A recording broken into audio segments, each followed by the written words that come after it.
আসসালামু আলাইকুম বন্ধুরা, আশা করি তোমরা সবাই ভালো আছো। আমি এস এম রাইয়ান চলে এলাম টেনমি স্কুল এসএসসি শর্ট সিলেবাসের ক্র্যাশ কোর্সের প্রথম ক্লাস নিয়ে। প্রথম ক্লাস বলতে অ্যাকচুয়ালি কথাটাই ভুল হলো, মানে আমার প্রথম ক্লাস। তোমরা তো অনেকগুলো ক্লাস করেছো। ফাইন্যান্সের প্রথম ক্লাস অ্যাকচুয়ালি বলা যায় না, কারণ তোমরা ফাইন্যান্স অলরেডি 3টা ক্লাস করে ফেলেছো, যেটা তোমাদের নিয়েছে তৌকির সাকিব ভাইয়া, এবং মোস্ট প্রবলি সে টপিক পড়েছে ছিল অর্থের সময় মূল্য নিয়ে। বাট ফাইন্যান্সের আমার প্রথম ক্লাস নিয়ে চলে এসেছি আমি। যাই হোক, সো আমি এস এম রাইয়ান টেনমি স্কুলের এসএসসি ক্র্যাশ কোর্সের ফাইন্যান্সের আমার প্রথম ক্লাস নিয়ে চলে আসলাম। আশা করি তোমরা সবাই ভালো আছো। সো তোমরা যারা যারা আছো ক্লাসে এখন একটু কমেন্ট করে জানিয়ে দাও তো, কজ এটা আমার তোমাদের সাথে প্রথম ক্লাস। সো প্রথমে জানিয়ে দাও যে তোমরা কে কে জয়েন করেছো, দেন জানিয়ে দাও তোমরা কে কোথা থেকে জয়েন করছো, এবং তারপরে তোমরা যেটা করছো সেটা তোমাদের যে ফ্রেন্ড আছে তাদেরকে নক দিয়ে বলছো এই তাতে চলে আমাদের ফাইন্যান্স ক্লাস শুরু হয়ে গিয়েছে। এখনই তোমরা কমেন্ট সেকশনে দাও, আমি দেখি কমেন্টগুলো পড়ি একটু, যে তোমরা কে কে জয়েন করছো বা কে কোথা থেকে আছো।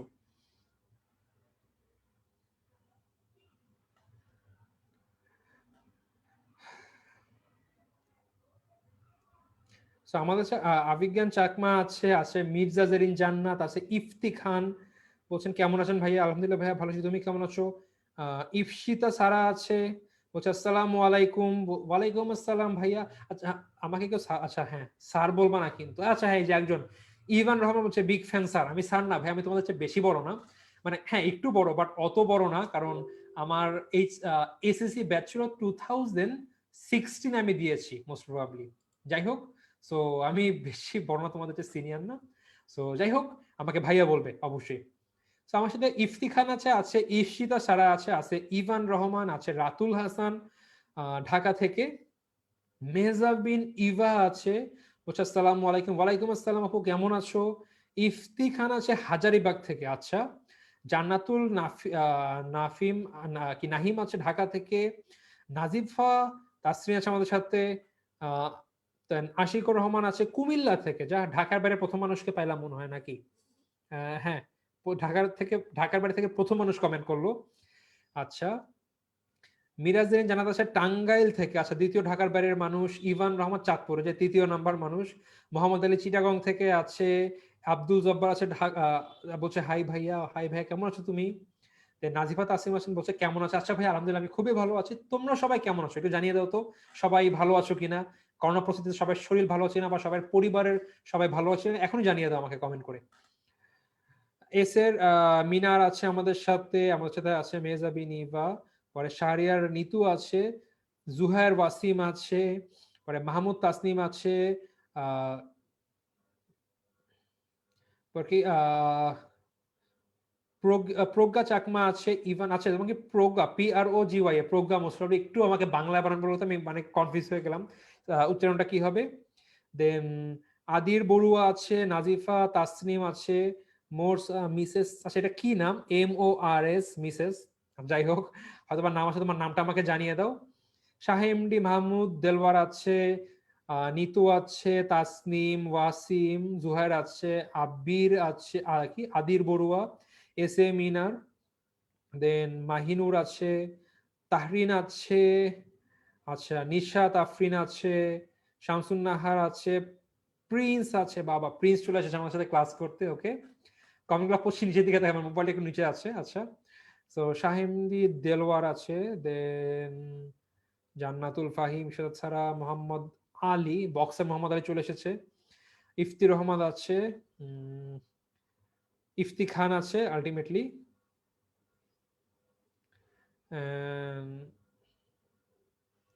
আচ্ছা আমাদের সাথে অনেকেই আছে, মারিয়াম বিনতে আছে, আমার সাথে অনেকে আছে। আচ্ছা, এখন আমাদের অলরেডি কাজ শুরু হয়ে গেছে, কিন্তু 5 মিনিট হয়ে গিয়েছে এবং মাত্র 24 জন। একটু তোমাদের ফ্রেন্ডদেরকে কমেন্ট করে জানিয়ে দেওয়া যায় এই ক্লাস হচ্ছে, জয়েন করে ফেলো, মিস হয়ে যাবে। কারণ তোমরা কিন্তু অলরেডি অর্থায়নের 3য় অধ্যায় পড়েছো, রাইট?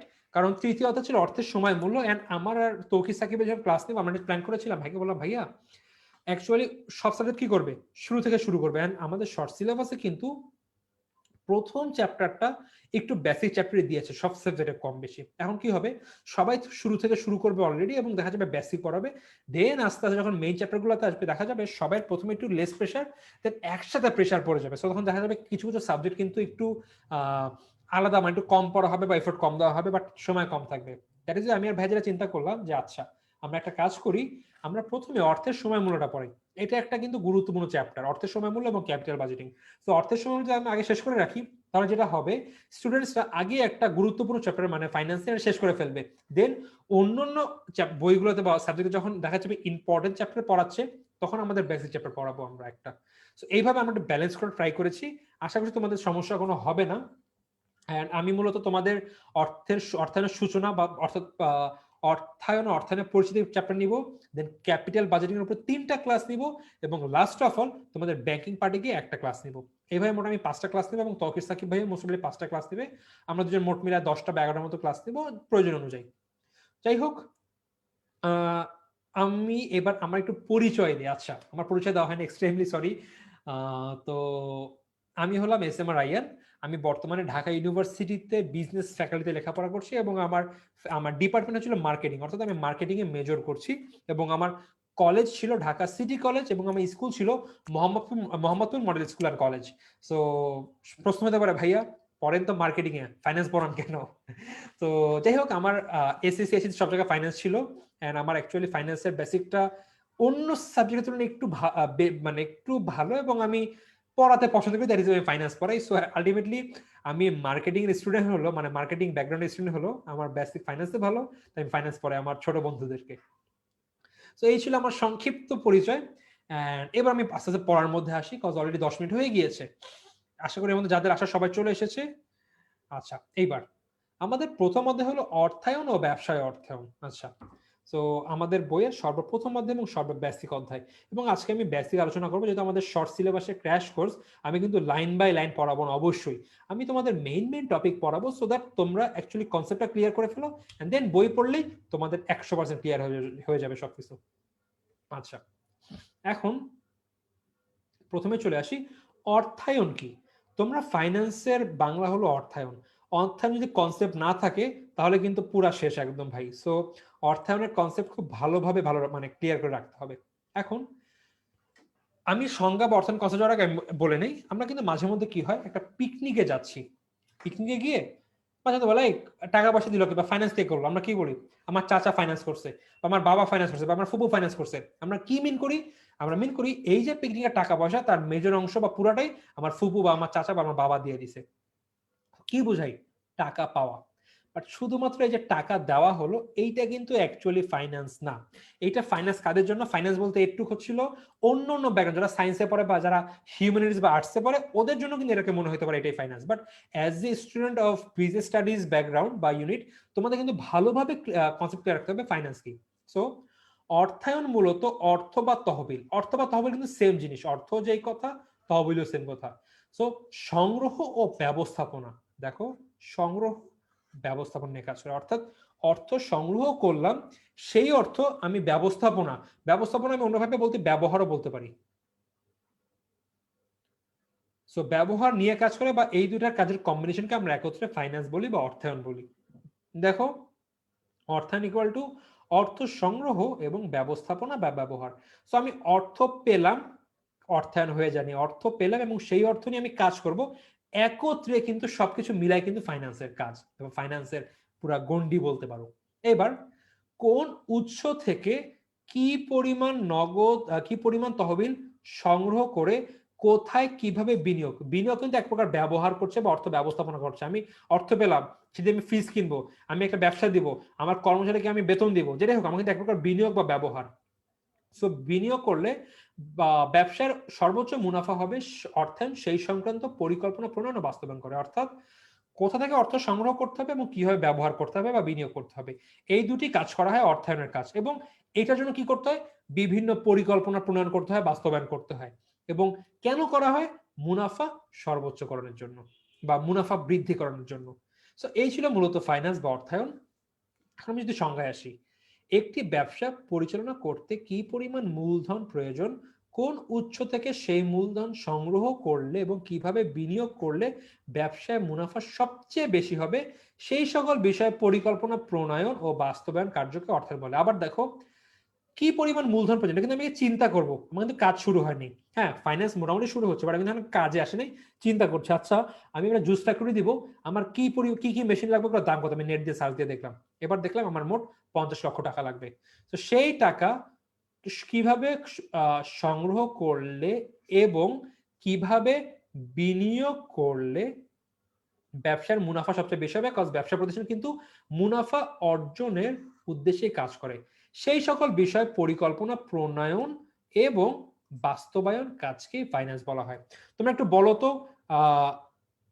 বুঝতে পেরেছো কিনা যে অর্থায়ন কাকে বলে, বাকি দেখো তোমরা কমেন্টে বলো তো তোমরা অ্যাকচুয়ালি বুঝতে পেরেছো কিনা বা তোমাদের কনসেপ্টটা ক্লিয়ার কিনা। এটা ক্লিয়ার থাকলে আমি পরবর্তী টপিকে চলে যাব। একটু কমেন্টে বলো যে তোমরা বুঝতে পেরেছো কিনা। কমেন্ট দেখছি আমি যে কারা কারা সবার আগে কমেন্ট করে। আচ্ছা আমি কিন্তু আবার কাজ করি, আমি মাঝে মধ্যে এমসিকিউ দেই, দিয়ে দেখি কে সবার আগে রাইট অ্যান্সার দিল, তার নামটা কিন্তু আবার সবার সামনে আমি বলে দেই যে কে রাইট অ্যান্সার দিল। আচ্ছা জান্নাত বলছে বুঝতে পেরেছি, বা বলছে ক্লিয়ার। আচ্ছা মেজ তাসনিম বলছে ক্লিয়ার ভাইয়া। ওকে, স্টুডেন্ট সংখ্যা আসলে অনেক কম, এটা মানে অ্যাকচুয়ালি খারাপ লাগে, কজ অন্যান্য দেখা যাচ্ছিল কোর্সে এইচএসসির ক্ষেত্রে দেখা যায় প্রচুর স্টুডেন্ট, এখানে অবশ্য ছাত্র সংখ্যা বেশি, বাট এখানে তো অ্যাটলিস্ট কয়েকশো স্টুডেন্ট আছে কমার্সে, তাই না? তো অ্যাটলিস্ট 1-150 স্টুডেন্ট কিন্তু এখানে ক্লাসে পার্টিসিপেট করা উচিত। যাই হোক, সবাই বুঝতে পেরেছো? ওকে, তোমরা বুঝলে টপিক যখন শেষ হয়ে যাবো সাথে সাথে তোমরা কমেন্ট করে দিবে জি ভাইয়া বুঝতে পেরেছো, কারণ আমার কিন্তু বুঝতে হবে যে তোমরা বুঝতে পেরেছো কিনা। আমি যদি কাউকে রেখে চলে যাই যে ভাইয়া বুঝি নাই, তাহলে কিন্তু আমার আবার বুঝাতে হবে, আমি কিন্তু এর জন্য দায়ী যে তোমার বুঝতে পারছো কিনা তোমার ঠিক মতন। আচ্ছা ওকে, যেহেতু বুঝতে পেরেছো, আমার আরো একটা আছে, আমি কিন্তু পানিশমেন্ট দেই ভুল হলে।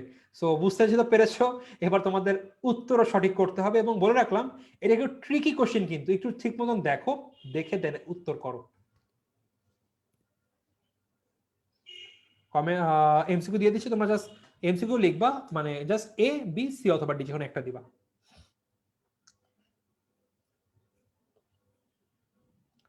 আচ্ছা অনেকে দেখা যায় 1-2 দিচ্ছ না দিয়ে একটা কাজ করো, ক খ গ ঘ বা এ বি সি দিলে বেটার হয় বুঝতে।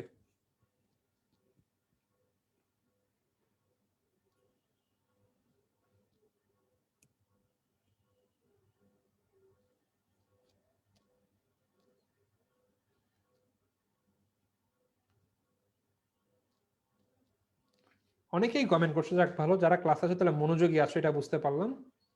ওকে, সো সবার প্রথমে কমেন্ট করেছে জুহায়ের ওয়াসিম, অ্যান্সার করেছে বি। আচ্ছা, তহবিল সংগ্রহ ব্যবস্থাপনা রাইট অ্যান্সার, কারণ আমরা জানি অর্থায়ন তহবিল সংগ্রহ ব্যবস্থাপনায় কাজ করে। তবে দেখো তো অন্য কোনো অপশন এর চেয়ে বেশি রাইট, একটু চিন্তা করে দেখো তো এখানে যে অন্য একটা কোনো অপশন এমন নাকি যে সবগুলোকে রাইট করতে পারে, বা অ্যাকচুয়ালি মেন সবচেয়ে বেশি পারফেক্ট, দেখো তো একটু। জুহার বাসিম পরে নাফিম জান্নাতুল নাহিম বলেছে ভাইয়া ডি উত্তর, বা 4 বলেছে, অ্যাকচুয়ালি 4 বলতে ডি বুঝিয়েছে। এখন অ্যাকচুয়ালি রাইট অ্যান্সার দেখা যাক, এর রাইট অ্যান্সার হচ্ছিল ডি, সবগুলো। কেন এটা ছিল এবার মেন, আশা করি অনেকে একটু কনফিউজ হয়ে গিয়েছো। সেটা হচ্ছে দেখো, অর্থায়ন কি করে, তহবিল সংগ্রহ ও ব্যবস্থাপনা। তো রাইট অ্যান্সার কি, তহবিল সংগ্রহ ব্যবস্থাপনা, চোখ বন্ধ করে তোমরা দাগিয়ে দিয়েছো। তবে দেখো এ তহবিল সংগ্রহ বলেছে, তাহলে এ মানে কি 50% রাইট। বি তহবিল সংগ্রহ ব্যবস্থা মানে দুইটি কাজে মানে 100% রাইট। সি আবার 50%। সো এইগুলা কিন্তু পার্শিয়ালি রাইট, এটা তো 100% রাইট পার্শিয়ালি। আর ডি কি দেখো, এই রাইট কেও ধরেছে, এই রাইট কেও ধরেছে, এই রাইট মানে সবগুলোই করে অ্যাকচুয়ালি অর্থায়ন। এর জন্য উত্তর হয়েছিল ডি। আমরা বহুপদী নির্বাচনী করি না ওই টাইপের, বাট দিতে বলা থাকতো যে অর্থ গণনা করে, ইন দ্যাট কেস কিন্তু আমাদের শুধুমাত্র উত্তর হতো বি। তো যাই হোক, আমাদের রাইট অ্যান্সার ছিল এখানে ডি। আশা করি তোমরা বিষয়টি বুঝতে পেরেছো।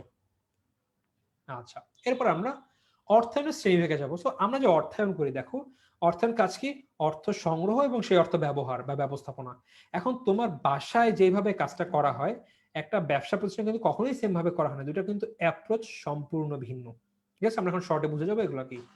সো পারিবারিক অর্থায়ন হলো পরিবারের আয়ের উৎস ও পরিমাণ নির্ধারণ, এবং সে আয় অর্থাৎ নির্ধারণ করে সেখান থেকে আয় করা, এবং সে আয় কিভাবে ব্যয় করলে সদস্যদের সদস্যদের সার্বিক মঙ্গল হয় তা নির্ধারণ করা।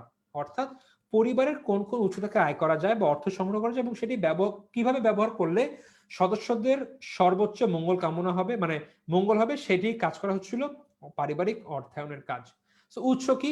চাকুরি, আমরা চাকরি করে পাই, বা ব্যবসা হতে পারে, বা আত্মীয় স্বজন পরিচিত ব্যক্তি বন্ধু বান্ধব থেকে ঋণ, বিভিন্নভাবে কিন্তু আমরা অর্থ সংগ্রহ করতে পারি এবং সেগুলো আমরা ব্যবহার করতে পারি। কি করব?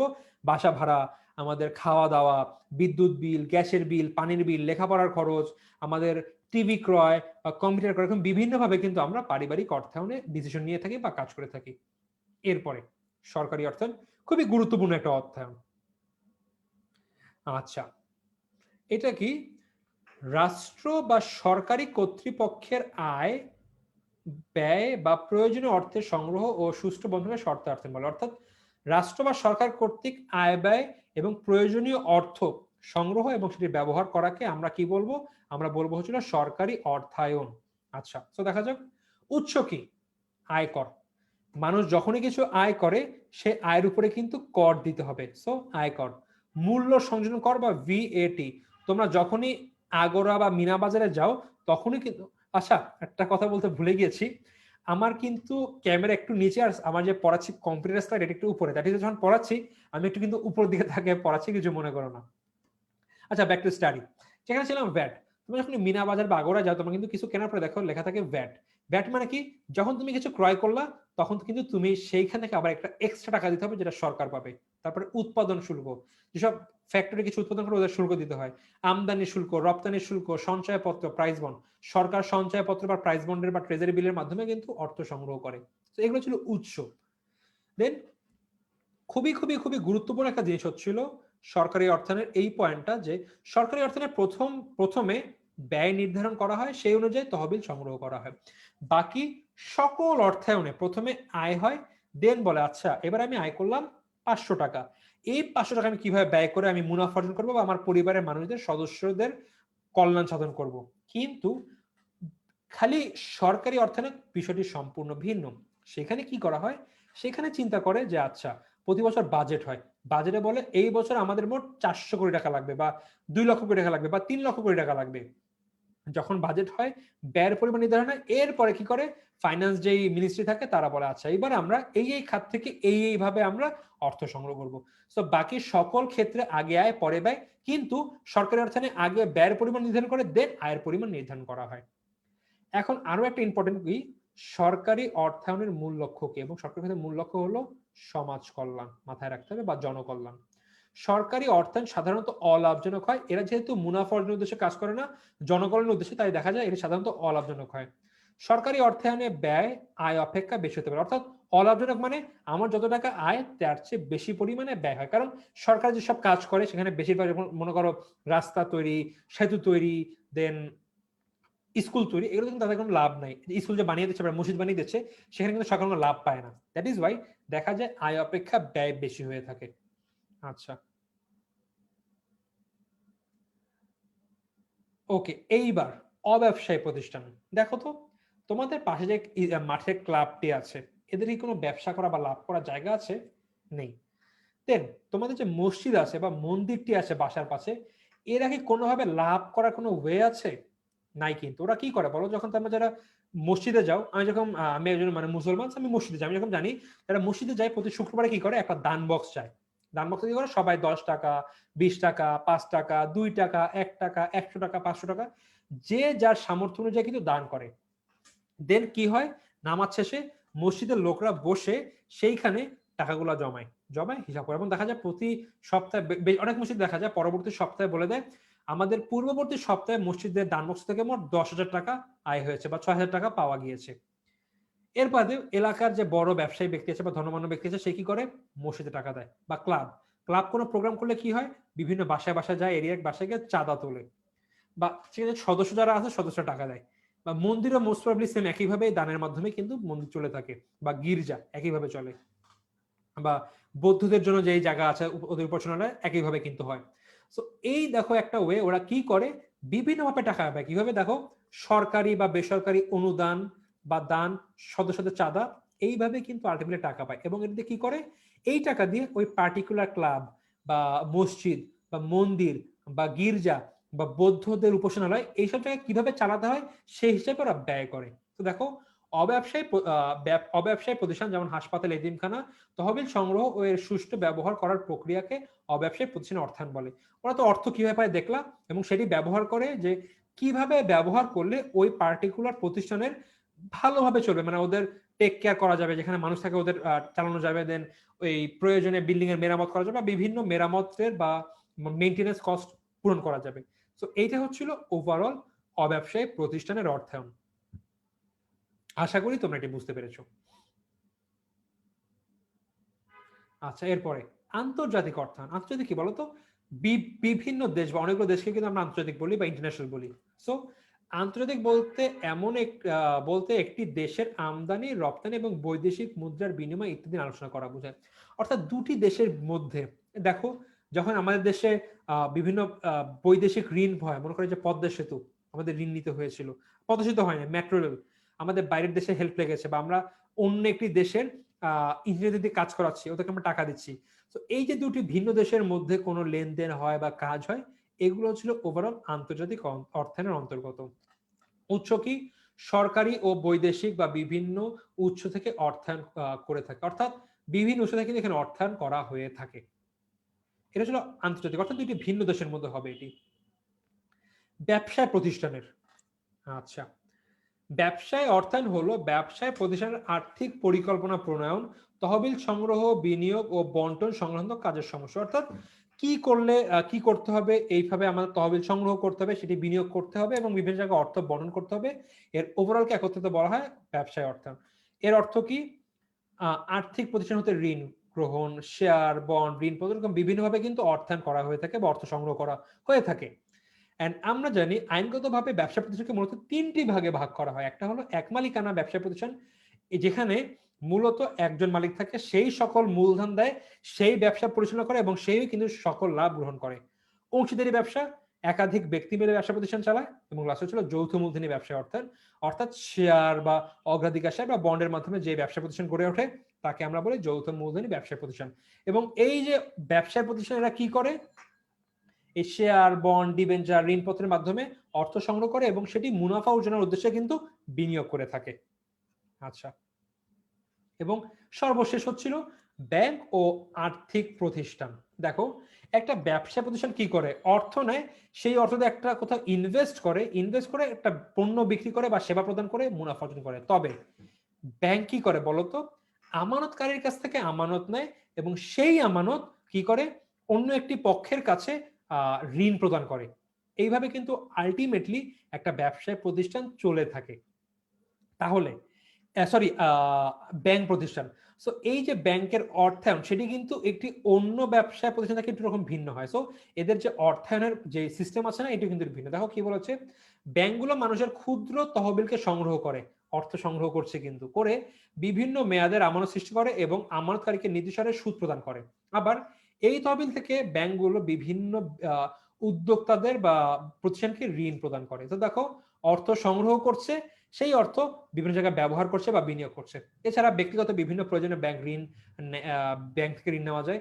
এই ঋণের উপর ব্যাংক নির্দিষ্ট সুদ ধার্য করে, কিন্তু ব্যাংক কর্তৃক ঋণ গ্রহীতার জন্য ধার্যকৃত সুদের হার এবং আমানতকারীকে প্রদেয় সুদের হার হতে অপেক্ষাকৃত বেশি। অর্থাৎ ব্যাংক, এই যে একটা ব্যাংক ঋণ নিল আমানত হিসাবে, হয়তোবা এদেরকে 5% সুদ দিবে এবং ব্যাংক এই টাকা আবার দেখা যাবে অন্য একটি পক্ষকে যখন ঋণ হিসেবে প্রদান করবে, সেখান থেকে 60 টাকা নিবে, 7% ঋণ নিবে। সো এই যে মাঝখানে 2%, এটা কিন্তু ব্যাংকের মুনাফা।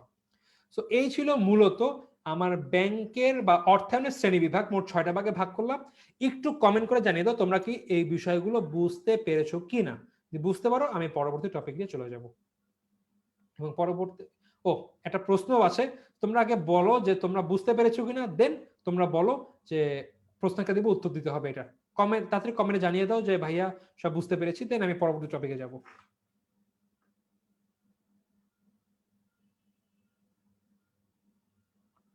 আচ্ছা, সো কমেন্ট করছে যে ভাইয়া বুঝতে পেরেছি, ক্লিয়ার ভাইয়া, ওকে, ডান। সো এবার আমি একটা প্রশ্ন দিব, যে বলতে হবে এটা রাইট অ্যান্সার কি। তোমাদের সময় শুরু হচ্ছে এখন, 1 মিনিট সময়। প্রশ্ন পড়ে উত্তর দাও যে এটার উত্তর কি হবে।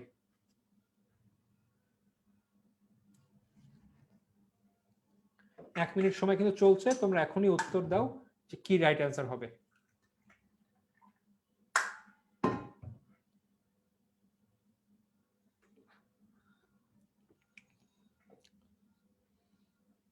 আচ্ছা, জান্নাতুল নাহিম বলছে সরকারি অর্থায়ন, মির্জা জেরিন বলছে সরকারি অর্থায়ন, বিভূতিভূষণ সাহা ওয়াচ করছে। আচ্ছা, বিভূতিভূষণ সাহা কিন্তু তোমাদের অ্যাকাউন্টিং ইন্সট্রাক্টর, মাত্র লাইভ ক্লাসে জয়েন করেছে। যাই হোক, অর্ণব দাস, জুহায়ের ওয়াসিম, আব্দুল জব্বার, ইমরান, মেহজাবিন, ইব্রাহিম, দেন শামসুন নাহার, মুমতাহিনা, নিসা, মোহাম্মদ আলী, খালিদ, শারমিন, আসমা হক, ইফতি খান, মাহফুজ আদনান, আব্দুল জব্বার, ইফতিয়া সারা। আচ্ছা, সবাই কিন্তু এইখানে আলটিমেটলি অ্যান্সার দিচ্ছে সরকারি অর্থায়ন। আমার রাইট অ্যান্সার দেখা যাক। আমার রাইট অ্যান্সার হচ্ছিল সরকারি অর্থায়ন। একমাত্র সরকারি অর্থায়নে আগে আয় এবং পরে আগে ব্যয় এবং পরে আয় নির্ধারণ করা, অর্থাৎ ব্যয়ের থেকে আয় আগে নির্ধারণ করা হয়ে থাকে। আই হোপ বুঝতে পেরেছো। এরপর আমরা আমাদের পরবর্তী টপিকে চলে যাব। এটা হলো আর্থিক ব্যবস্থাপকের কার্যাবলী। একজন আর্থিক ব্যবস্থাপক কয় ধরনের কাজ করে? মূলত একজন আর্থিক ব্যবস্থাপক 2 ধরনের কাজ করে। একটা হলো আয় সিদ্ধান্ত বা অর্থায়ন সিদ্ধান্ত, এবং ব্যয় সিদ্ধান্ত বা বিনিয়োগ সিদ্ধান্ত। দেখো, অর্থায়ন মানে অর্থায়ন আলটিমেটলি কি, অর্থ কোথা সংগ্রহ করবে এবং সেটি বিনিয়োগ করবে, অথবা কিভাবে আয় করবে কিভাবে ব্যয় করবে, দুটির মাধ্যমে কিন্তু অর্থ আসবে, এখানে দুইটার মাধ্যমে কিন্তু অর্থ যাবে। সো দুইটা সিদ্ধান্ত, আয় সিদ্ধান্ত বা অর্থায়ন সিদ্ধান্ত এবং ব্যয় সিদ্ধান্ত বা বিনিয়োগ সিদ্ধান্ত। সো দেখা যাক এটা দুটো ভাগে কি হবে। আয় সিদ্ধান্ত বলতে মূলত তহবিল সংগ্রহ প্রক্রিয়াকে বোঝায়।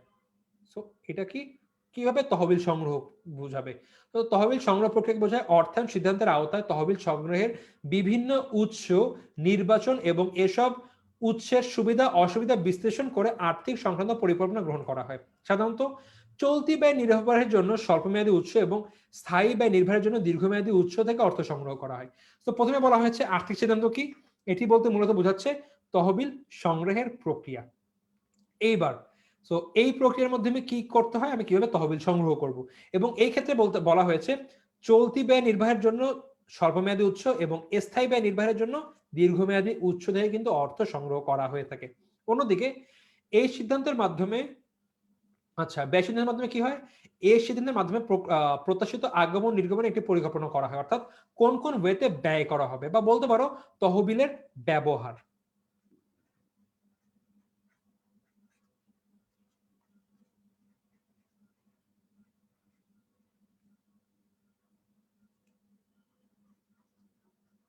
আচ্ছা, তো ব্যয় সিদ্ধান্ত মানে কি, কোন কোন খাতে বা কিভাবে তহবিল ব্যয় করবে আর কি। সো নগদ প্রবাহ হতে মুনাফার পরিমাণ নির্ধারণের জন্য বিকল্প অর্থ হতে উৎপাদন এবং অন্যান্য খরচ বাবদ খরচ বাদ দিয়ে নগদ প্রবাহ নির্ধারণ করা হয়। অর্থাৎ ব্যয় করতে আমার এটা মাথায় রাখতে হবে যে আমি এই যে ব্যয় করছি, আমার কি পরিমাণে অর্থ নগদ আন্তঃপ্রবাহ হবে বা নগদ প্রবাহ আসবে, এবং এটা করার বিভিন্ন ওয়ে আছে, যেরকম এখানে বলা হয়েছে অর্থ উৎপাদন থেকে সকল ব্যয় বাদ দিয়ে আমি নগদ প্রবাহ নির্ধারণ করবো, অর্থাৎ বিক্রয়লব্ধ অর্থ বিক্রি কত টাকা আসলো সেখান থেকে আমি সকল ব্যয় বাদ দিয়ে কিন্তু আমি আমার ব্যয় সিদ্ধান্ত বের করবো। আচ্ছা, আমি যে ব্যয় করছি সেটা কি ঠিক হবে কিনা। তো মূলত দুটি বিষয়, আয় সিদ্ধান্তের মাধ্যমে কি করা হচ্ছে, তহবিল সংগ্রহের সিদ্ধান্ত, এবং ব্যয় সিদ্ধান্তের মাধ্যমে কি করা হচ্ছে, তহবিল ব্যয় সিদ্ধান্ত, এবং এই দুটো কিন্তু বা তহবিল ব্যবহারের সিদ্ধান্ত। সো আলটিমেটলি এই দুটো কিন্তু আলটিমেটলি আমার অর্থায়নের কি কাজ। সো অর্থায়নের যে কাজ, একজন আর্থিক ব্যবস্থাপক কিন্তু মূলত প্রাইমারিলি এই কাজগুলাই করে থাকে। আই হোপ তোমরা বুঝতে পেরেছো। বুঝতে পারলে ভাইকে বলো যে জি ভাইয়া বুঝতে পেরেছি, তাহলে কিন্তু পরবর্তী টপিকে চলে যাব।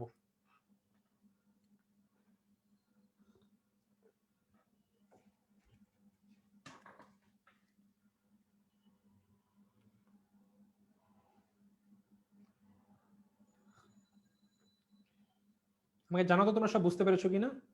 আচ্ছা, রাতুল হাসান বলছে জি ভাইয়া, অর্ণব দাস বলছে ক্লিয়ার। ওকে, এবার আমি পরবর্তী টপিক পড়াবো যে ব্যবসায় অর্থায়নের গুরুত্ব, কেন এটা গুরুত্ব বা ওয়াই, মানে অর্থায়ন কেন গুরুত্বপূর্ণ। সো জাস্ট আমি পয়েন্ট দিয়েছি, এগুলো তোমাদের বইয়ে আছে, পড়লে খুবই ইজি, আমি জাস্ট নর্মাল ব্যাখ্যা করব। সো প্রথমে ব্যবসায়িক মূলধন সংকট। চিন্তা করো, একটা ব্যবসা করতে গেলেই কিন্তু মূলধন বা ইনিশিয়ালি যে পরিমাণ টাকা প্রয়োজন সেটা কিন্তু একটা বিশাল ফ্যাক্টর। আমি একটা ব্যবসা করতে যাব, আমার ছোট একটা ব্যবসা, আমার 1 লক্ষ টাকা লাগবে। টাকাটা আমি কই থেকে পাবো? আমি একটা বড় ফ্যাক্টরি দিব, একটা কোম্পানি, একটা বড় একটা সেক্টর খুলবে, মনে করো একটা প্রাণ নতুন একটা সেক্টর খুলবে যে তারা আপেলের জুস বানাবে, নতুন মেশিন মেশিন লাগবে, নতুন করে ফ্যাক্টরি সেট আপ করতে হবে, এর মধ্যে 500 কোটি টাকা লাগবে। কোথায় টাকাটা পাবে? বা একজন মুদি দোকান খুলবে, খুলতে তার 10 লক্ষ টাকা লাগবে, টাকাটা কোথায় পাবে? সো এই যে ব্যবসা করা, এটার প্রথমেই কিন্তু কথা ছিল মূলধন সংকট, অর্থাৎ মূলধন পাওয়া যায় না, বা কই থেকে মূলধন নিবে, কি করবে জানা যায় না। এবং অর্থায়ন কিন্তু আমাদের মূলত বা ফাইন্যান্স এটা নিয়ে কথা বলে যে আচ্ছা, অনেক আমাদের ফাইন্যান্স নিয়ে আমাদের আগামীতে পড়বো যে এরকম বিভিন্ন সেক্টর দেখে, আচ্ছা তুমি কোথা থেকে কিভাবে কি কি ওয়েতে মূলধন সংগ্রহ করতে পারো এবং সবচেয়ে কম ব্যয়ে তুমি কোথা থেকে মূলধন সংগ্রহ করে ব্যবসা করতে পারো। সো এই যে মূলধন সংকট আছে, এইটা দূর করার জন্য কিন্তু একটা ওয়ে আছে, এবং এই ওয়ে নিয়েই কিন্তু আমাদের অর্থায়ন কথা বলে বা তোমাদের শিখায় বা আমাদের শিখায় যে তুমি এই ওয়েতে একটা ব্যবসার জন্য এই সেক্টর থেকে এইভাবে এইভাবে অর্থ সংগ্রহ করতে পারবে। তো প্রথমে এই যে মূলধন সংকট আছে, এটি দূরীকরণের জন্য বা কোন ওয়েতে আমরা দূর করতে পারবো, এর জন্য কার প্রয়োজন? এর হচ্ছিল অর্থায়নের প্রয়োজন। অনগ্রসর ব্যাংক ব্যবস্থা, এটা অনেকটা কিন্তু প্রথম সাথে রিলেটেড। আমাদের দেশে যদি চিন্তা করি আমরা, আমাদের দেশে কিন্তু ব্যাংকে চাইলে লোন পাওয়া যায় না, প্রচুর হেনস্থার শিকার হতে হয়। তোমার সম্পত্তি বন্ধক রাখতে হবে, তোমার পরিচিত কেউ আছে কিনা, তুমি যে টাকা নিয়ে চলে যাবা না, তুমি তোমার তোমার অ্যাকচুয়াল পরিচয় দাও, হ্যান ত্যান, প্রচুর ঝামেলা, তবুও পরিমাণ মতো ঋণ পাওয়া যায় না। বাট একটা বাইরের দেশে যখন নতুন নতুন উদ্যোক্তা যায় যে এই যে আমার প্ল্যান, আমার টাকা প্রয়োজন, ও কিন্তু সাথে সাথে ঋণ দিয়ে দেয়। বাট আমাদের দেশে অনেক রিজন আছে যার জন্য এটা হয় না, এবং আলটিমেটলি আমাদের ব্যাংকেরও যে অত পরিমাণ অর্থ চাইলেই যা কাউকে ঋণ দিয়ে দিবে, এটা কিন্তু পসিবল হয় না। সো প্রয়োজনে ব্যাংক থেকে ঋণ পাওয়া যায় না। এবং এই যে একটা অবস্থা, কিভাবে আমি আমার অর্থ সংগ্রহ করব, এইটাও কিন্তু আমাদের মূলত অর্থায়ন থেকে জ্ঞান পেয়ে থাকি যে আচ্ছা, যে আমাদের এইভাবে এইভাবে আমরা আমাদের অর্থ সংগ্রহ করতে পারবো যখন আমরা ব্যাংকের সাহায্য পাবো না। দেন স্বল্প শিক্ষিত উদ্যোক্তা, অর্থ পেলাম, অর্থ পেয়ে ব্যবসা করতে হবে। বাট আমাদের যে ছোটখাটো ব্যবসায়ীরা আছে না, ওদের বেশিরভাগের ক্ষেত্রেও কিন্তু অর্থ সংগ্রহের এই যে একটা বৈজ্ঞানিক ওয়ে এবং সেই অর্থ কিভাবে ব্যবহার করবে সেটারও কিন্তু কোনো আইডিয়া থাকে না। তো দেখো, কোথা থেকে অর্থ পাবে এবং কিভাবে অর্থ ব্যবহার করবে তার কিন্তু আইডিয়া নেই। সো এই আইডিয়াটা পাওয়ার জন্য কিন্তু অর্থায়ন এখানে গুরুত্বপূর্ণ ভূমিকা পালন করছে, কারণ এই জিনিসটা কিন্তু আমাদের শেখায় তুমি অর্থ কিভাবে সংগ্রহ করবা এবং সেটি কিভাবে তোমরা ব্যবহার করবা, করে তোমাদের যে ব্যবসার মুনাফা সর্বোচ্চ করবা, আইডিয়াটা দেয়। তো এই যে সর্বশিক্ষিত উদ্যোক্তা, একটা যে আমাদের আইডিয়া কম বা যাদের শিক্ষার যোগ্যতা একটু কম, সো ওরা কিন্তু দূরীকরণ করতে পারে অর্থায়নের শিক্ষার মাধ্যমে, বা আমাদের এই যে অর্থায়ন আমরা মাধ্যমে যদি আমরা একসময় উদ্যোক্তা হই, আমাদের কিন্তু এই সমস্যা হবে না, কারণ আমরা জানি অর্থায়ন কিভাবে কাজ করে।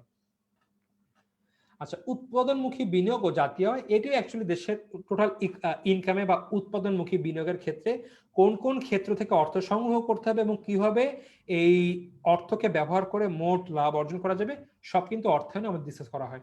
সো এই যে ব্যবসা মানে ব্যাপারগুলো আছে সব কিন্তু আলটিমেটলি আমাদের ব্যবসা রিলেটেড, এবং এখানে অনেক সমস্যা আছে।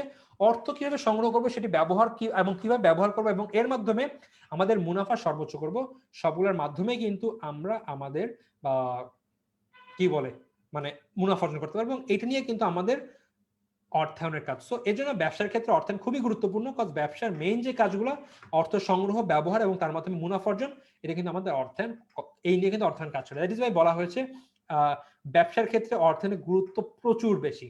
তোমাদের বই তোমরা রিডিং করলে কিন্তু ওখানে একটা সুন্দর ব্যাখ্যা খুব ইজি করে বুঝতে পারবে।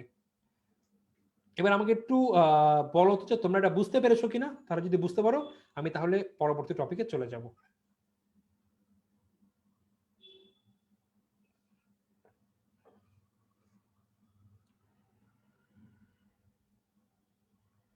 ভাই আমি কিভাবে কাকের ব্যবসা করে লাভবান হতে পারি? কাকের ব্যবসা করে মাইর খেয়ে তুমি খেলে মাইর খাবা ভাই, লাভবান হবা না।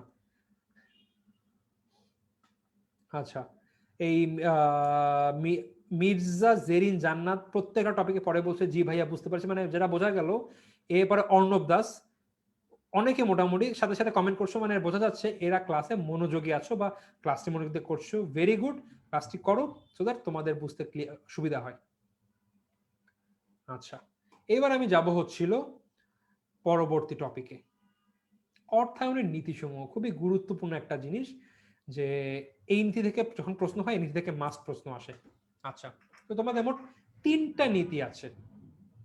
ওকে, এখানে ছোট্ট একটু ভুল আছে, একটু ঠিক করে নেই।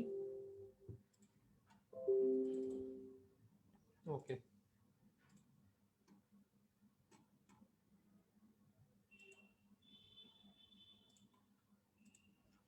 আচ্ছা।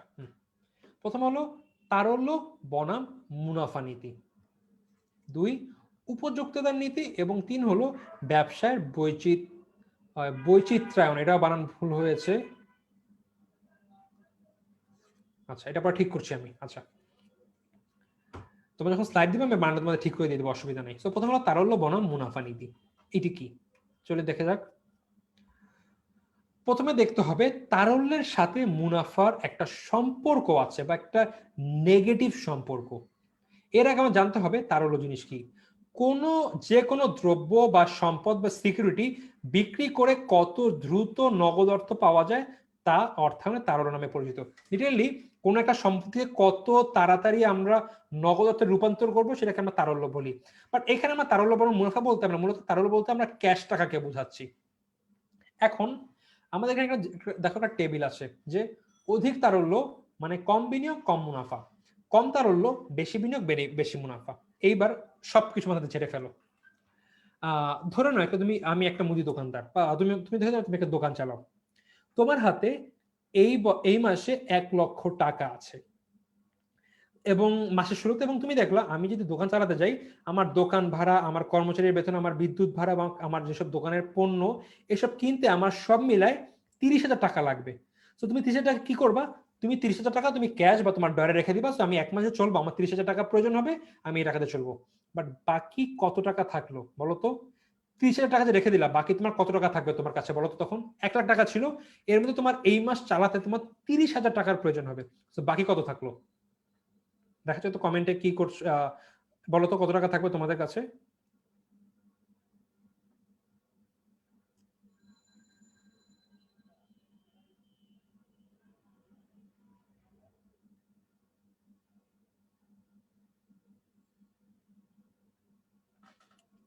কমেন্ট একটু বলতে জানিয়ে দাও যে তোমাদের কাছে 1 লক্ষ টাকা আছে।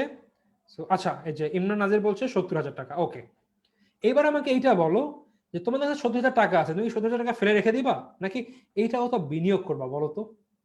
মনে করো তোমার কাছে 1 লাখ টাকা আছে, তুমি 30,000 টাকা রাখলা, আর বাকি 70,000 টাকা এখন তুমি কি এটা রেখে দিবা যে ভাই এটা আমার কোনো কাজে লাগবে না এই মাসে, তুমি রেখে দিবা নাকি তুমি এই টাকা কোথাও বিনিয়োগ করবা বা অন্য কিছু করবা? বলো তো কি করতে চাও 70,000 টাকা দিয়ে?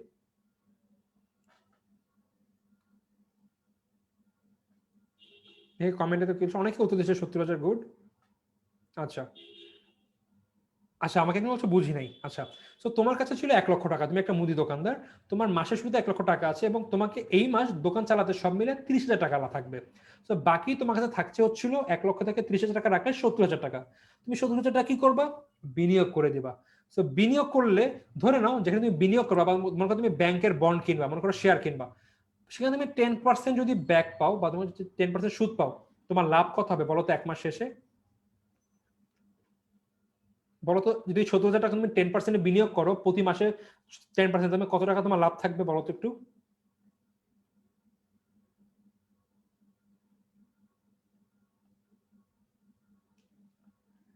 আলটিমেটলি তোমাদের কাছে তখন থাকবে হচ্ছিল 7,000 টাকা লাভ হবে।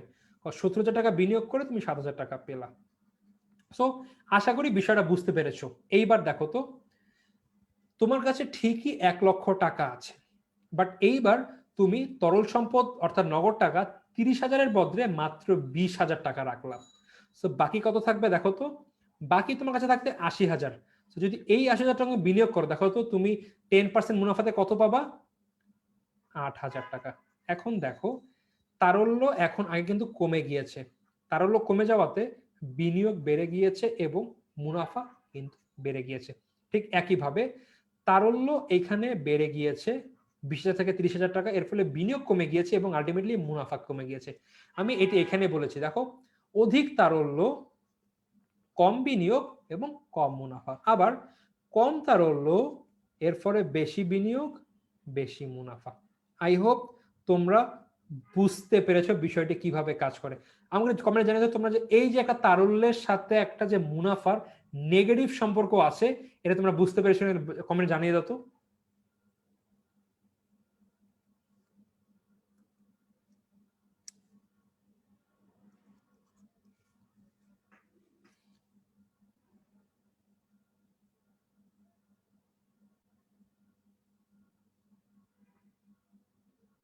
আচ্ছা, সবাই বলছে ক্লিয়ার, ওকে। সো এইটাই হচ্ছে মূলত তারল্য বনাম মুনাফা নীতি, এবং একজন ব্যবসায়ীকে অর্থায়নের কাজের করার সময় এটা চিন্তা করতে, আচ্ছা আমি আমার কাছে কি পরিমাণ টাকা রাখবো, কজ এই টাকা এভাবে মাথায় রাখতে হবে যে যেন আমি মনে করি আমার 30,000 টাকা আছে কাছে, এখন আমি 30 প্রয়োজন, বাট আমি 20,000 টাকা দিয়ে দিলাম, তখন কি হবে বলতো, আমি কিন্তু আমার মাস ঠিক মতো চলতে পারবো না, হয়তো দেখা যাবে আমি কর্মচারী বেতন দিতে পারি না, বা আমি দোকান ভাড়া দিতে পারিনি। আবার আমার প্রয়োজন 30,000, বাট আমি কাছে রেখে দিয়েছি এক্সট্রা 10,000, যে আচ্ছা ভাই আমার লাগবে 30,000, বাট আমি এক্সট্রা 10,000 টাকা রেখে দিই 40,000 যে কোনো প্রয়োজন হয়। সো এইটা তখন কি হবে বলতো, বিনিয়োগ কমে যাবে, মুনাফা কম হবে। এখন অর্থায়নের এই নীতি অনুযায়ী একটা ভারসাম্য রাখতে হবে তারল্যের মধ্যে এবং বিনিয়োগের মধ্যে, যে আমি একটা নির্দিষ্ট পরিমাণ তারল্য রাখবো যেটা আমার প্রয়োজন, এবং বাকি টাকা বিনিয়োগ করে মুনাফা করব। বাট যেহেতু তারল্য বেশি রাখলে মুনাফা কমে যাবে, মুনাফা কম রাখলে তারল্য কম রাখলে মুনাফা বেশি বেড়ে যায়, এই জন্য এটাকে বলা হয়েছে তারল্য বনাম মুনাফা নীতি। এই টপিক আমাদের শেষ। এইবার আমরা দেখবো হচ্ছিল পরবর্তী টপিক, এবং এটি হলো উপযুক্ততার নীতি। খুব সহজ একটা নীতি, সেটা হচ্ছিল আমাদের স্বল্প মেয়াদী তহবিল। স্বল্প মেয়াদী তহবিল বলতে মূলত 0 থেকে 1 বছরের মধ্যে যেই সব তহবিলের প্রয়োজন বা মেয়াদের জন্য যে তহবিল প্রয়োজন সেটাকে বলা হয় স্বল্প মেয়াদী তহবিল। এবং এই স্বল্প মেয়াদীর তহবিল আমার জন্য প্রয়োজন, আমার স্বল্প স্বল্প চলতি মূলধন প্রয়োজন আমার এগুলোর জন্য, এবং আমি এই চলতি মূলধন অর্থাৎ স্বল্প মেয়াদী তহবিলের যে প্রয়োজন সেটা আমরা চলতি মূলধন থেকে আমরা এর প্রয়োজন মেটাবো। এখন এইটা আমরা কি কি কাজে ব্যবহার হতে পারে বলতো, কাঁচামাল ক্রয়, শ্রমিকের মজুরি প্রদান, এগুলো কিন্তু আমার সব স্বল্প মেয়াদী মূলধন, চলতি মূলধন প্রয়োজন, কজ এগুলো আমরা সব স্বল্প মেয়াদী তহবিল থেকে আমরা দিব। এবং যখন আমাদের এই তহবিল প্রয়োজন মনে হবে, আমাদের ঋণ নিতে হবে, কি করতে হয়, তখন আমরা কি করব, আমরা কোনো স্বল্প মেয়াদী উৎস থেকে এটি নিব। আবার একইভাবে দীর্ঘমেয়াদী তহবিল, যেটা ছিল 1 বছরের বেশি সময়ের জন্য যেটি প্রয়োজন,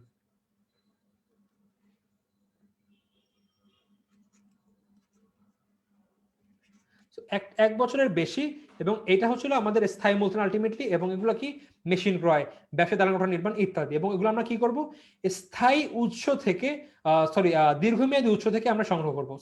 আমরা এটা করবো ছিল চলতি উৎস, এটা আমরা ই করব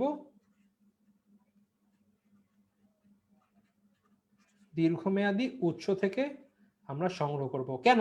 কারণ দেখা যায় চলতি উৎস ঋণের সুদের হার একরকম, দীর্ঘমেয়াদীর সুদের হার একরকম। এখন মনে করো আমার 500 টাকা প্রয়োজন বা 5,000 টাকা প্রয়োজন মনে করো, এখন আমি দীর্ঘমেয়াদী 5,000 টাকা প্রয়োজন, আমি কি করব, আমার স্বল্প মেয়াদী তহবিল যদি আমি উৎস থেকে সংগ্রহ করি আমার সুদ হচ্ছিল 10%, দীর্ঘমেয়াদী তহবিল আমার হচ্ছিল 10%। এখন আমি কি করব, স্বল্পমেয়াদী উৎস থেকে আমার নিতে হলে আমার 1 মাস সুদ দিতে হবে, বাট দীর্ঘমেয়াদী তহবিলের জন্য আমাদের হচ্ছে 5 মাস সুদ দিতে হবে। তো দেখা যাবে আমার ওই 5,000 টাকার জন্য আমার প্রয়োজন কিন্তু চলতি মূলধনের, তো আমি যদি এখন চলতি উৎস থেকে নেই আমার কম সুদ দিতে হবে, বা যদি আমি এখন দীর্ঘমেয়াদী উৎস থেকে নেই আমার কিন্তু বেশি নিতে হবে।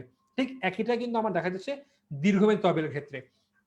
আমার একটা স্থায়ী মূলধন প্রয়োজন, আমার 5 কোটি টাকার প্রয়োজন। এখন যদি আমি স্বল্পমেয়াদী উৎস থেকে টাকা সংগ্রহ করি, আমাকে বলবে ভাই আপনি 2 মাসের মধ্যে 5 কোটি টাকা আমাকে শোধ করবেন, এটা কিন্তু পসিবল না।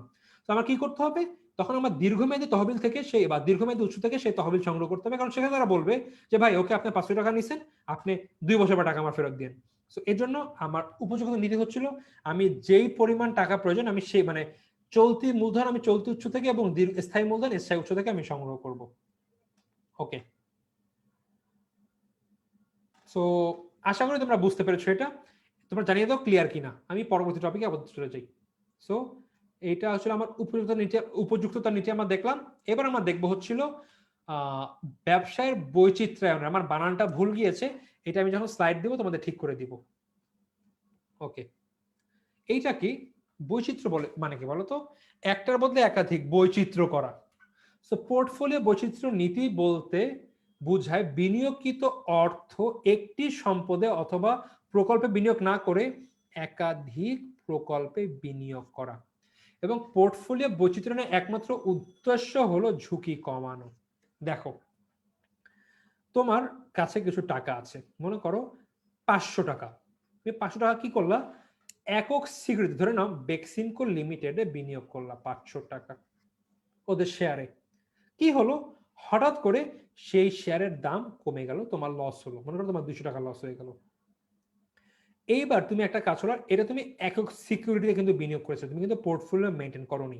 বাট এইবার তুমি একাধিক সিকিউরিটিতে বিনিয়োগ করলা এবং যার মাধ্যমে তুমি কি করেছো, পোর্টফোলিও মেনটেন করেছো। কি করেছো, ধরো না বেক্সিমকো লিমিটেডে 100 টাকা বিনিয়োগ করলা, ট্রেজারি বন্ডে করলা মনে করো 150 টাকা, আর লঙ্কা বাংলা লিমিটেডে মনে করো বিনিয়োগ করলা 250 টাকা, ধরো না এগুলো বন্ড।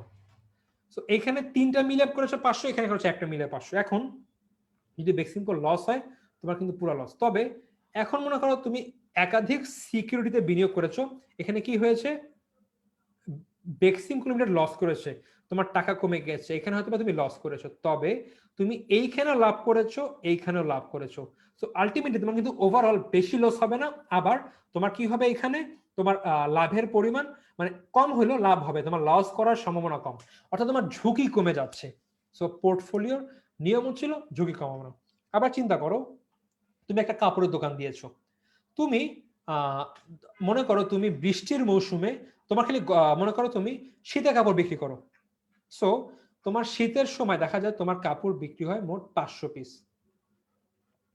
সো তোমার শীতকালে তোমার 500 পিস বিক্রি হয় গরম কাপড়। সো তোমার ইন টোটাল সারা বছরে কত হলো, 500 পিস। কারণ তোমাকে গরমকালে বা বসন্তের মৌসুমে বা বর্ষাকালে কিন্তু তোমার গরম কাপড় কিনবে না, শুধুমাত্র তুমি শীতকালে ব্যবসা করছো। বাট তুমি এখন কি করছো, একটা জায়গায় বিনিয়োগ না করে অন্যভাবে বিনিয়োগ করছো, কি তুমি সকল প্রকার কাপড় রাখছো, গরম কাপড় রাখছো অর্থাৎ যেটা গ্রীষ্মকালে মানুষ কেনে, শীতকালের জন্য শীতের কাপড় রাখছো, প্লাস বর্ষার সময় রেইনকোট রাখছো, প্লাস অন্য জিনিসপত্র রাখছো এবং ক্লোথ ব্লেজার রাখছো। সো কি হবে, গরমের সময় এখন তোমার দোকান একটাই, কম কম করে রাখছো, আগে হয়তো এক দোকানে একই প্রোডাক্ট অনেক বেশি রাখতো, এখন কি করছো, একই দোকানে একাধিক প্রোডাক্ট রাখছো বাট কম করে। তোমার কি হবে, গরমকালে তোমার 200 পিস গরম কাপড় বিক্রি হবে, শীতকালে তোমার 100 পিস শীতের কাপড় বিক্রি হবে, বর্ষার মৌসুমে তোমার রেনকোট বিক্রি হবে 120টা। মনে করো আবার মনে করো তোমার বিয়ের সিজনে তোমার 120 পিস তোমার ব্লেজার বিক্রি হবে, এরকম একাধিক। এবার দেখো তোমার কত হলো, 200, 1, 300, 1, 400, 1, 500, মোট 540। আলটিমেটলি তোমার কিন্তু বেশি বিক্রি হচ্ছে। আবার বেশি বিক্রি না হলো, ধরো বিক্রি কম হচ্ছে, বাট কোনো কারণে দেখা গেল একটা বছরে শীত পড়লো না বেশি, তোমার কি তখন মনে হয় মানুষ শীতের কাপড় কিনবে ওই বছর? কিনবে না কিন্তু। তাই যদি এমন হয়, মনে করো তোমার শীতের কাপড় আছে, এবার তুমি শীতের ব্যবসা করলা, এবার শীত কম পড়লো, মানুষ মাত্র 300 কাপড় কিনলো। বাট অন্য বছর দেখা যায় মানে শীতের কাপড় কম কিনলে দেখা যাচ্ছে তো অন্য সময় গরম কাপড় কিনেছে 200টা, শীতের কাপড় কিনেছে মনে করো 20টা, আর বাকি দুটা মিলিয়ে মিলে তোমার তবুও কত হচ্ছে, 200, 300, 400, 460টা। সো আলটিমেটলি তোমার কিন্তু ক্ষতি হওয়ার সম্ভাবনা কম। সো এইটাই হচ্ছে পোর্টফোলিও বৈচিত্র্যের একটা নীতি, যে তুমি একটা জায়গায় বিনিয়োগ না করে বা তোমার সকল তহবিল একটা জায়গা থেকে সংগ্রহ না করে, অথবা তোমার সকল তহবিল একটা খাতে ইনভেস্ট না করে একাধিক জায়গা থেকে কাজ করো, সো দ্যাট তোমার ঝুঁকি হ্রাস হয়। আচ্ছা, সো এইবার আমাকে বলো যে ভাই, আমার কিন্তু মোটামুটি আমার নীতি 3টা পড়ানো শেষ, খালি এক্সট্রিমলি সরি বৈচিত্র্যের মানাটা ঠিক হবে, এটা আমি ঠিক করে দিব। তো আমাকে জাস্ট বলো তোমরা নীতি 3টা বুঝলা কিনা, কজ এটা কিন্তু খুবই গুরুত্বপূর্ণ, এখান থেকে তোমাদের প্রশ্ন মাস্ট আসবে। জাস্ট বলে দাও যে ক্লিয়ার কিনা, বা তোমরা অ্যাকচুয়ালি মজা পেয়েছো কিনা বুঝতে গিয়ে, আমার উদাহরণ তোমার মানে ক্লিয়ার করেছি না তোমাদেরকে গিয়ে, এটা আমাকে জানিয়ে দাও, কারণ আমার জানতে হবে যে অ্যাকচুয়ালি আমার ক্লাস বুঝছো কিনা, আমরা পরে ক্লাসে আরো একটু অন্যভাবে ক্লাস নিতে হবে, একটু বলে দাও যে ভাইয়ারা আমার যে উদাহরণগুলো দিচ্ছি বা ই করছি এগুলো তুমি বুঝতে পারছো কিনা।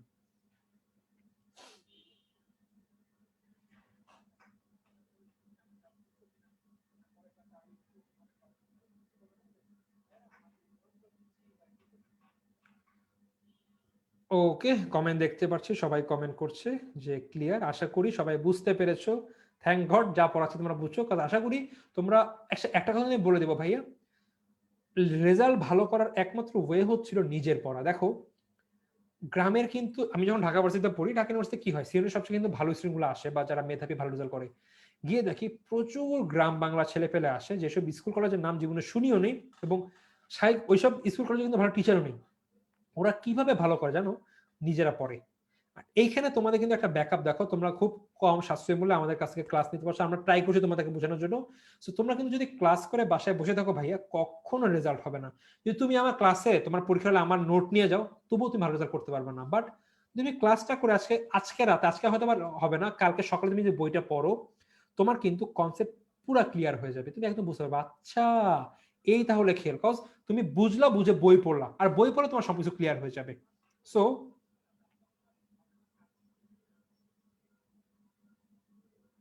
সো ওকে, আশা করি তোমরা সব বুঝতে পেরেছো। এইবার আমাদের দেখা যাক আর কয়টা টপিক আছে।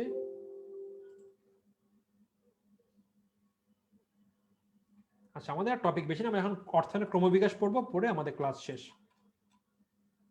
ওকে, দেন অর্থায়নের ক্রমবিকাশ একটা ভাবে কিন্তু, মানে একসময় কিন্তু অর্থায়ন কোনো একটা সাবজেক্ট ছিল না। দেখো একসময় কিন্তু মানুষ লেখাপড়া করতো না, একসময় কিন্তু মানুষ জামা কাপড় পরতো না, আস্তে মানুষ জামা কাপড় পরলো। একসময় মানুষ কিন্তু করতো না, ব্যবসা বাণিজ্য করতে পারতো না, মানুষ পশু পাখি মারতো, ফল ফ্রুটস খাইতো, আস্তে মানুষ ব্যবসা শুরু করে। তো আস্তে আস্তে কিন্তু সবকিছু একটা পর্যায় থেকে শুরু হয়, ঠিক একইভাবে কিন্তু অর্থায়নও কিন্তু একভাবে শুরু হয়। এটা নিয়ে আমি আলোচনা করবো, যে খুব শর্টে তোমাদের বইয়ে দেওয়া আছে, আমি এখানে খুব শর্টে আলোচনা করবো যে অ্যাকচুয়ালি কোন কোন ওয়েতে আসে। সো ঊনবিংশ শতাব্দীর শেষের দিকে অর্থায়ন স্বতন্ত্র বিষয় হিসাবে স্বীকৃতি লাভ করে। ঊনবিংশ শতাব্দী মানে কি বলো জানো?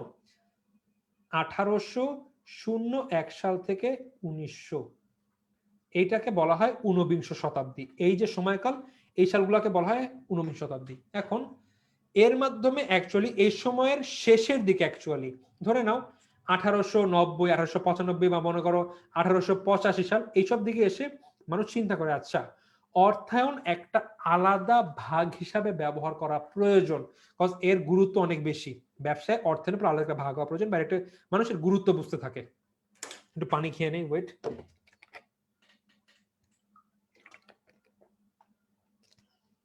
আচ্ছা, তো মানুষ কিন্তু এর গুরুত্ব বুঝতে থাকে। এবং এই সময় একটা আমি পয়েন্ট দিয়েছি, এটা তোমাদের বইয়ে নেই, বাট তোমরা চাইলে মুখস্থ করতে পারো। এটা এইচএসসি কে তোমরা পাবা, দেখবে এই লাইনটা আছে যে ওই সময় প্রথম একটা প্রখ্যাত লেখক টমাস এল গ্রিন একটা বই লেখে, বইয়ের নাম corporate finance, a study of the principles and methods. গ্রন্থটি 1897 সালে প্রকাশ করে। তোমাদের মাথায় রাখা একদম লাগবে না, কজ এটা তোমাদের কখনো কোনো প্রশ্নে আসবে না, বাট তোমরা সৃজনশীল চাইলে তোমাদের একটু বেশি জানার জন্য লিখতে পারো। সো ঊনবিংশ শতাব্দীর শেষের দিকে একটা বই লেখে corporate finance, a study of the principles and method, এবং কে লেখে? থমাস এল গ্রিন এন্ড লেখে 1897 সালে প্রকাশ করে। এটা নিয়ে সে মূলত প্রথমবারের মতো ফাইন্যান্স নিয়ে একটা মানে বৈজ্ঞানিক ওয়েতে মানে আলোচনা করে আর কি।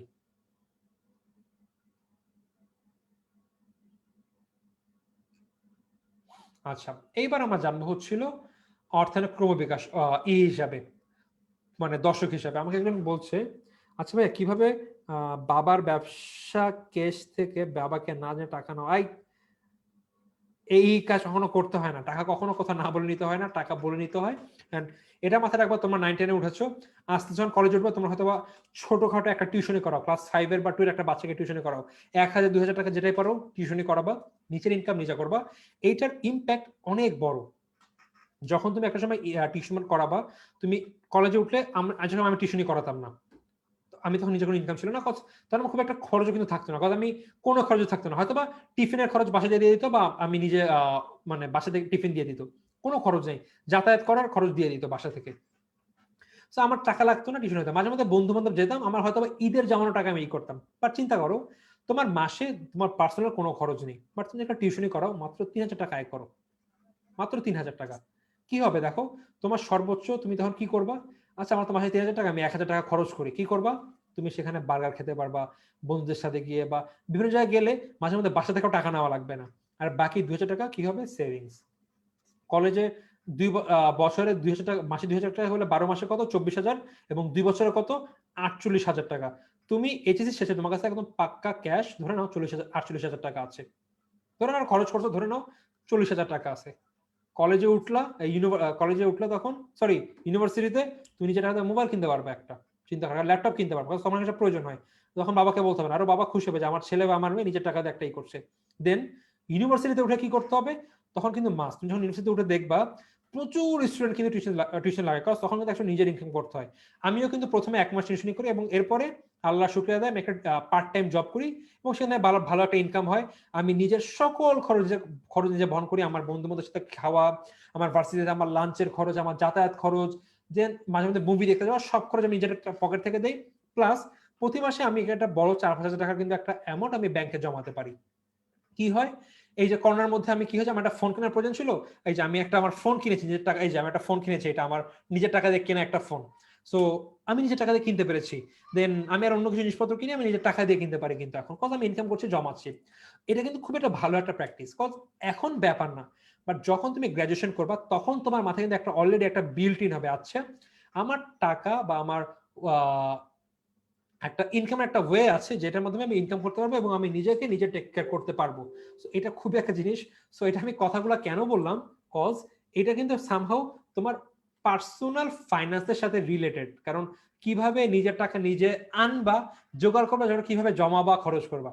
সো কখনো বাবা মার কাছে টাকা নিলে না বলে নেওয়া, যেটা খুবই একটা বাজে একটা অভ্যাস। যাই হোক, লেখাপড়াতে ব্যাক করি।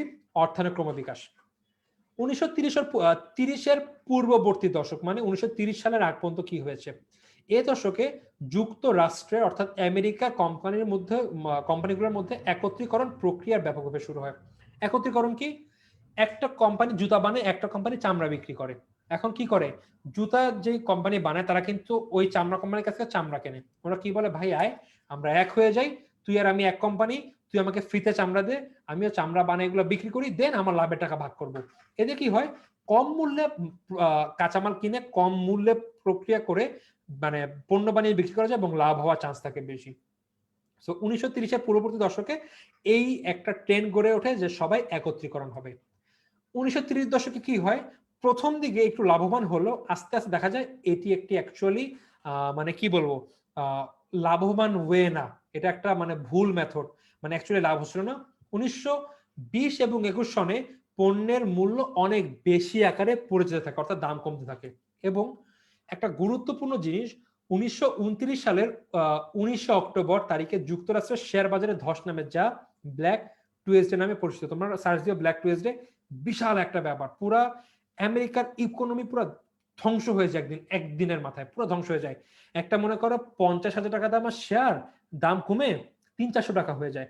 জাস্ট পুরা মানুষ পাগল হয়ে যায়, প্রচুর কোম্পানি বন্ধ হয়ে যায়, প্রচুর কোম্পানি দেউলিয়া হয়ে যায়, কোম্পানি পুরো ভেঙে যায়, একদম অবস্থা কাহিল। আচ্ছা, এবং এই সময় কি হয়, যুক্তরাজ্যের চরম মন্দা দেখা দেয়, কত ওই যে কোম্পানির যে লস হচ্ছিল, চরম মন্দা দেখা যাচ্ছে কিন্তু।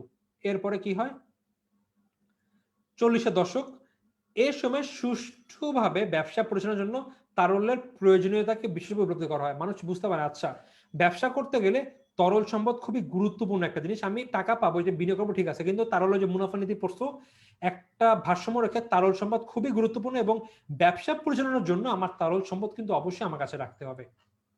দেন 50-এর দশক, সুদূর প্রসারের প্রকরণের মাধ্যমে উপযোগী দীর্ঘমেয়াদী বিনিয়োগ করে বিক্রয় বৃদ্ধি এবং ব্যয় হ্রাস করে মুনাফা সর্বোচ্চকরণ করাই তখন অর্থায়নের প্রধান কাজ ছিল। অর্থাৎ দূরের কথা চিন্তা করবো, আচ্ছা আমি আগামী 20 বছর পরে কোথায় যেতে চাই, সো ওইটা যাওয়ার জন্য আমার এখন থেকে কিভাবে আস্তে আস্তে আস্তে আস্তে কাজ করতে হবে, এইটা আমি চিন্তা করব। সো ধরেন ওই যে এলন মাস্ক, অনেকে নাম শুনেছো, কদিন আগে ওয়ার্ল্ডের সবচেয়ে রিচেস্ট পার্সন হয়ে যায়। সে কিন্তু 10 বছর আগে থেকে প্ল্যান করতো যে আমি একটা নভোযান পাঠাবো, মানে রকেট বানাবো, যেখানে মানুষকে আমি আকাশে জাস্ট রাইড দিতে পারবো, মানুষ মঙ্গল গ্রহ যাবে আবার পৃথিবীতে ফেরত আসবে খুব দ্রুত। এবং আগে কি হতো, আকাশযানগুলো আকাশে গিয়ে যখন ব্যাক করতো নভোযানগুলো, ওগুলোকে ইউজ করা যেত না। বাট সে চিন্তা করতে যে না, একটা সময় আসবে যখন এই যানগুলো একবার গিয়ে ফেরত এসে ওটাকে আমি আবার পাঠাতে পারবো, কজ দাম অনেক বেশি, কেন আমি একবারে নষ্ট হয়ে যাবে, একাধিকবার যদি ব্যবহার করতে পারি আমার দাম কমে যাবে বা আমার ব্যয় খুব কম হবে। সে কিন্তু 10 বছর আগে এই কথাগুলো বলছে এবং সে এখন আস্তে আস্তে এগুলা কিন্তু সবগুলা কাজ করছে বলে কিন্তু সে হঠাৎ করেই ওয়ার্ল্ডের রিচেস্ট পার্সন হচ্ছে, কজ তার কাজগুলোর মূল্য অনেক বেড়ে যায়। যাই হোক, এরকম সুদের পেছনে প্রাক্কলন করতে হবে এবং দীর্ঘমেয়াদী বিনিয়োগ করে বিক্রি বৃদ্ধি করতে হবে, প্লাস ব্যয় হ্রাস করতে হবে। এবং এর মাধ্যমে যখন বিক্রি বৃদ্ধি এবং ব্যয় হ্রাস করবে, এর মাধ্যমে কিন্তু মুনাফা সবচেয়ে বেশি পরিমাণে চলে যাবে। এই দশকে মানুষরা এইটি চিন্তা করে কি করে আমাদের দীর্ঘমেয়াদী বিনিয়োগ করতে হবে এবং আমাদের ব্যয় হ্রাস করতে হবে। এবং এ ধারাকে অর্থায়নের সনাতন ধারা হিসেবে গণ্য করা হয়। যাই হোক, এরপরে আমরা সাইটে আসবো। এ সময় আধুনিক অর্থায়নের যাত্রা শুরু হয়, খুবই গুরুত্বপূর্ণ একটি কথা। 1960-এর দশক আধুনিক অর্থায়নের যাত্রা শুরু হয় কেন করা হয়? এই সময় প্রচুর নতুন নতুন নীতির প্রকাশ হয় এবং এর মধ্যে সবচেয়ে গুরুত্বপূর্ণ নীতি হচ্ছিল পোর্টফোলিও নীতি, বা তোমরা যেটা পড়েছো পোর্টফোলিও বৈচিত্র্যের নীতি। সো বৈচিত্র্যের নীতি যেটাকে পড়েছো, এটা ওই সময় কিন্তু আবিষ্কার করে এবং করে হচ্ছিল হ্যারি মার্কুইজ। খুবই খুবই গুরুত্বপূর্ণ একটি নীতি ছিল ওই দশকে এবং তার জন্য কিন্তু তাকে পরে নোবেল পুরস্কারও দেওয়া হয়। এবং তখন শেয়ারের বাজার দর, অর্থাৎ শেয়ারের যে মূল্য, এটা সর্বাধিকরণে ছিল এর সময়ের অর্থায়নের উদ্দেশ্য। অর্থাৎ শেয়ারের মূল্য 10 টাকা হলে কিভাবে বাড়ানো যায়, এটাই ছিল ওই দশকের মূল উদ্দেশ্য। 70-এর দশক, এই দশকে কম্পিউটারের অধ্যায় শুরু হয়। এই ধারাকে অর্থায়নের সনাতন ধারা হিসাবে, আচ্ছা এইটা একটু ভুল চলে এসেছে, আচ্ছা এটা কেটে দিব।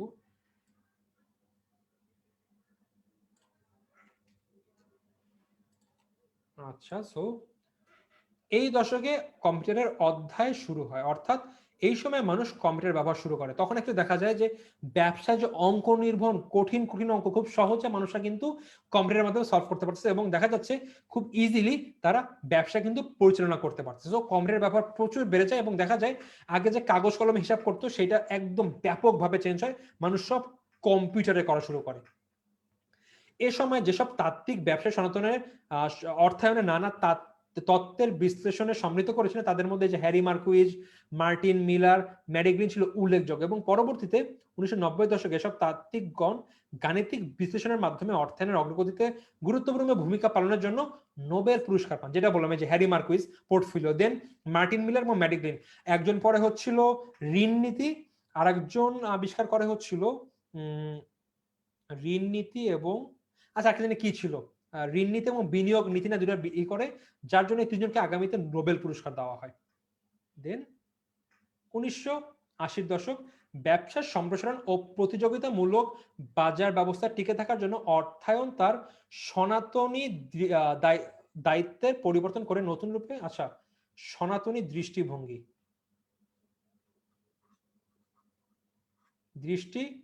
পরিবর্তন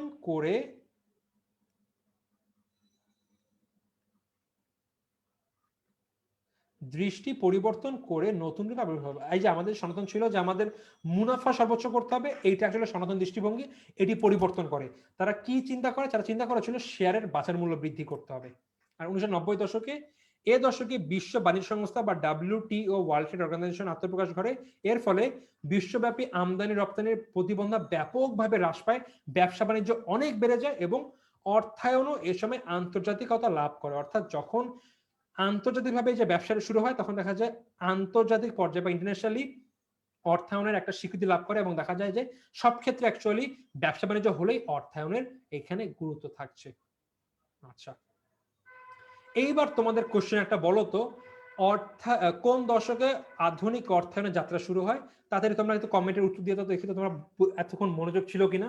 কথা কিন্তু একটু আগে এটা পড়িয়েছি, তাড়াতাড়ি কমেন্ট করে জানিয়ে দাও যে কোন দশকে উত্তর ABCD কোনটা হবে।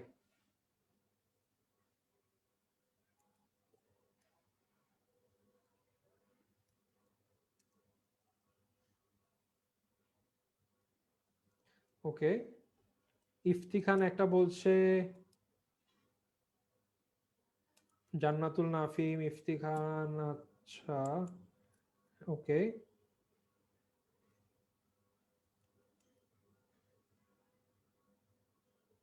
সো বেসিক্যালি আমার রাইট অ্যান্সার কি দেখা যাবে, তুমি যদি বই ঘেটে দেখো তোমাদের 60-এর দশকে বলা আছে 1960-এর দশকে এই সময় আধুনিক অর্থায়নের যাত্রা শুরু হয়। তো রাইট অ্যান্সার হবে 1960-এর দশক। দেখা যাক রাইট অ্যান্সার কি বলা আছে। 60-এর দশক। সো আজকের ক্লাসটি এইখানে শেষ হলো।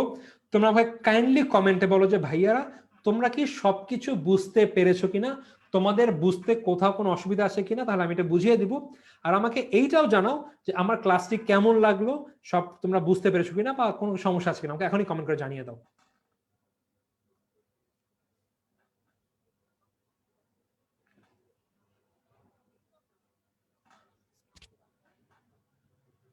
অর্ণব দাস বলছে অল ক্লিয়ার। ওকে, সাবাউদ্দিন বলছে ইয়াস।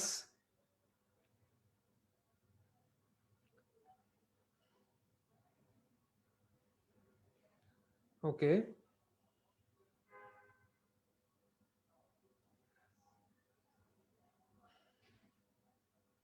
একজন আমাকে বলছে ভাইয়া শেয়ারের দাম বা কমে বাড়ে কেন ভাইয়া, এটা খুবই গভীর ডিসকাশন এখন শুরু করলে অ্যাটলিস্ট 10-15 মিনিট লাগবে। রাত 9টা হয়ে গেছে, এখন একটা ডিসকাশন করবো না, অন্য একদিন হবে হয়তো, যদি লাস্ট ক্লাস হবে বা যখন এইচএসসির পরে এসএসসির পরে যখন সময় একটা লাইফে এসে তখন ডিসকাস করবো এগুলো নিয়ে ভাই, এখন না। কারণ এখন বললে হয়তো তোমাদের বুঝতে অসুবিধা হবে, কারণ এর আগে তোমাদের হালকা লেখাপড়ার ব্যাপার স্যাপার আছে, ওগুলো পড়লে তোমরা এরপরে বুঝতে পারবে আচ্ছা শেয়ারের জন্য বাড়ে কমে। তো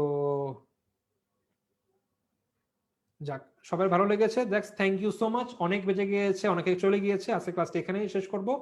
তোমাদের পরবর্তী ক্লাস হওয়ার কথা ছিল আগামী আগামী সপ্তাহে, মানে আমার যে পরের ক্লাস সেটি হচ্ছিল মোস্ট প্রবাবলি আমাদের আগামী মঙ্গলবার, সরি আজকে কি বার, আচ্ছা তোমাদের পরবর্তী উইকে আমার সাথে যে ক্লাসটা আছে হয়তোবা সেই ক্লাসটা নাও হতে পারে, একটা চান্স আছে, কজ আমি অ্যাকচুয়ালি টেনমি স্কুলে অ্যাকচুয়ালি পার্ট টাইম জব করি, আর আমাদের পুরো অফিসটা হয়তো ঢাকার বাইরে যাবে একটা কাজের জন্য। সো হয়তোবা আমার একটা দিন ক্লাস না হতে পারে। সো আমি কি করব, ওই যে ক্লাসটা গ্যাপ দিয়েছে না, ওইটা আমি পরবর্তী একটা দিন মেক আপ করে দিব, এবং দেখা গেছে আমি পরবর্তী 3টা ক্লাস নিব হচ্ছিল মূলধন বাজেটিং এর উপরে। আমার প্ল্যান ছিল যে ক্লাসটা আমি আগামী কালকে অথবা পরশু দিন নিয়ে নিব, বাট চিন্তা করলাম ক্যাপিটাল বাজেটিং এর 3টা ক্লাস হবে।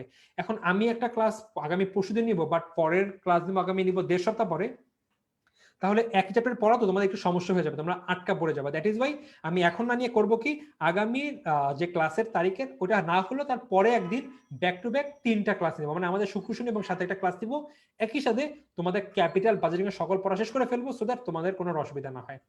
যাই হোক ভাইয়া, আজকে এই পর্যন্তই, দেখা হবে পরবর্তী ক্লাসে। তোমরা আজকে পড়াটা সবাই বাসায় কালকে সকালে করে ফেলবা, দেখবে সবকিছু বুঝে গিয়েছো সব। সো পরবর্তী ক্লাসের আগ পর্যন্ত সবাই সুস্থ থাকবে, সবাই ভালো থাকবে, দেখা হবে পরবর্তী ক্লাসে, সবাইকে আসসালামু আলাইকুম।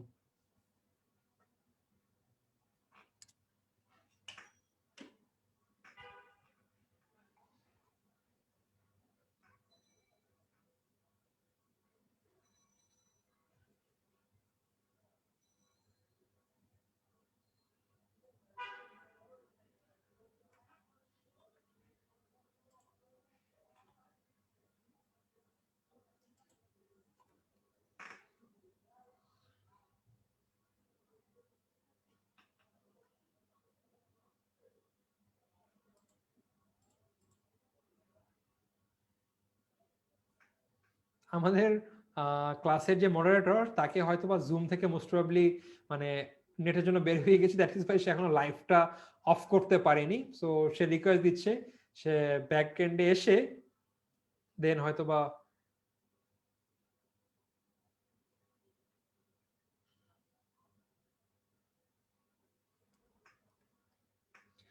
ক্লাসে এসে ক্লাস লাইভ তোমরা মানে শেষ করে দিবে, তোমরা চলে যেতে পারো, কোনো অসুবিধা নেই।